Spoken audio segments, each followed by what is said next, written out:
3 days after Election Day, the wife of Supreme Court Justice Clarence Thomas texted Trump White House Chief of Staff Mark Meadows, urging him to keep fighting the results. "Do not concede," Ginni Thomas wrote. "It takes time for the army who is gathering for his back." That text is one of 29 between Mrs. Thomas and Mr. Meadows, which he provided to the January 6th committee last year, according to a person familiar with the material. Quote, "Help this great president stand firm, Mark," she texted on November 10th.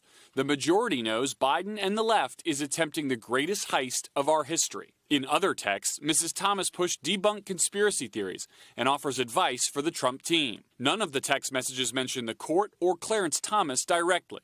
But critics argue the texts present a troubling conflict of interest for Justice Thomas. The lone dissent in an 8-1 January Supreme Court ruling forcing Mr. Trump to turn over documents to the January 6th committee, and who could be faced with other election or insurrection-related cases in the future. Should Clarence Thomas recuse himself from anything having to do with the 2020 election now? Absolutely. It's clear that his wife was involved in efforts to try to overturn the election. There's a good possibility that he and his wife spoke about those efforts. Some Democratic lawmakers now calling for his recusal or resignation.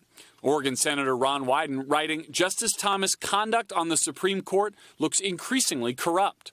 Republicans defending the court's longest tenured jurist. I think Justice Thomas could make his decisions like he's made them every other time. It's his decision based upon law. In an interview with the Washington Free Beacon earlier this month, Ginni Thomas said she and her husband stay in separate lanes, adding, "Clarence doesn't discuss his work with me, and I don't involve him in my work."